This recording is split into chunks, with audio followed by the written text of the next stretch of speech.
The Information Regulator has ordered that Jacob Zuma's tax records be released, that the seal be broken. Carolyn James is the advocacy coordinator at Amabungani. Hello, Carolyn. Well, evening, John. How are you? Evening? Oh, sorry.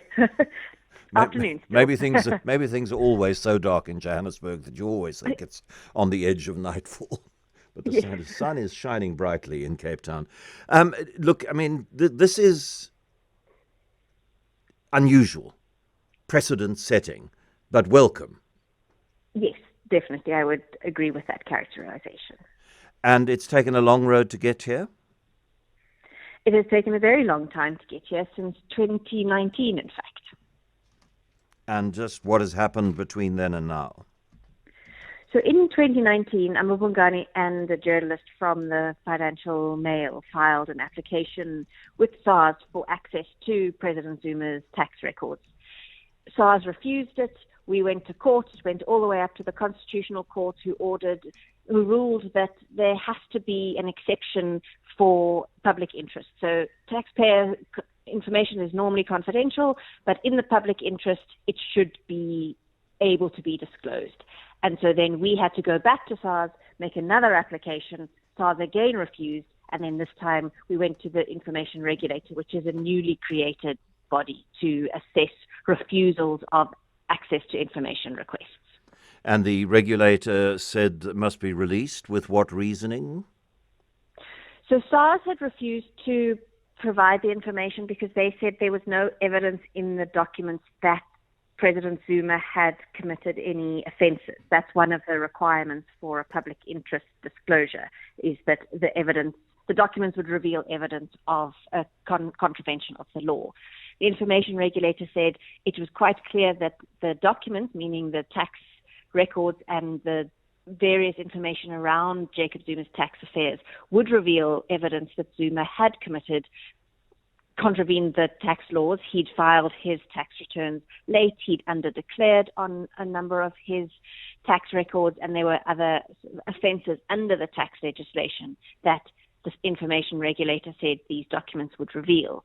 But very importantly, what the Information Regulator also said is that the disclosure of the documents would reveal that SARS also violated their obligations under the tax legislation, because the Information Regulator described it as a soft approach that SARS took with President Zuma. They didn't really follow up too strictly with the late filings. They didn't follow up when audits had indicated that he'd underdeclared. And the Information Regulator is very critical of the fact that SARS didn't take seriously these indications that Zuma had violated the tax laws. That was SARS under Tom Mayani, so that is hardly surprising. Absolutely, but it's still important that we hold these entities to account, because it was certainly the current SARS administration that was defending this application and was refusing to release the information and was saying that there was nothing wrong with what Zuma had been doing under in that period of when he was president, but it's still the current SARS administration that was defending it. I don't know whether the possibility of appeal exists, and if the possibility of appeal exists, I wouldn't be surprised if Jacob Zuma takes that opportunity. SARS's attitude, I don't suppose we'll know yet, and I wonder if their decision to release the tax records of Lucky Montana last month, and they did that under a provision of the law that allows them to make public taxpayers' information when the taxpayer is wrongly accusing SARS of stuff that SARS should not be accused of. I wonder if that reflects a change of attitude from SARS. Yeah, we were very interested with that aspect, because throughout the legal battle, particularly in the Constitutional Court, SARS's argument was that they can absolutely never release taxpayers' information because that would threaten the public's trust in SARS and the sense that their own information might be released at a time, which is an argument we clearly disagreed with, saying that we were never asking for ordinary taxpayers' information to be released. We were talking about the president of the country, the first citizen who there was very clear evidence had been committing crimes. So it is interesting that SARS had made that decision to release Lucky Montana's information when they had been so strongly against the reveal of any taxpayer's information. But as you say, there is potentially an opportunity for appeal. SARS would have to appeal the Information Regulator's decision. They have, I think, 10 days to indicate whether they will do so. So we should hear sometime next week if they will.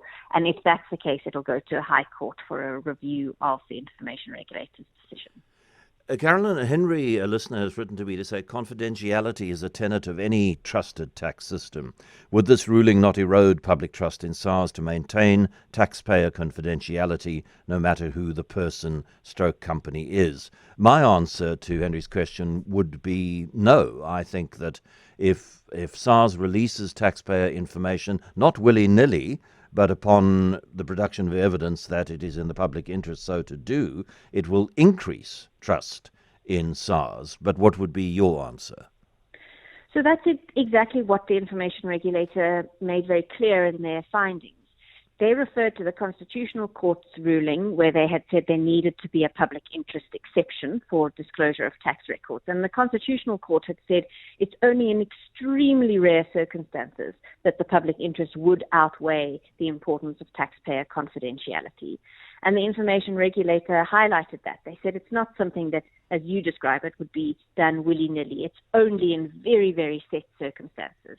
And the Information Regulator said transparency of our public entities is very important to build public trust in those public entities. And one of the aspects that transparency needs to show is that our public entities are taking seriously their constitutional obligations and are acting in a way to ensure that that ordinary citizens and officials like the president are also following their obligations.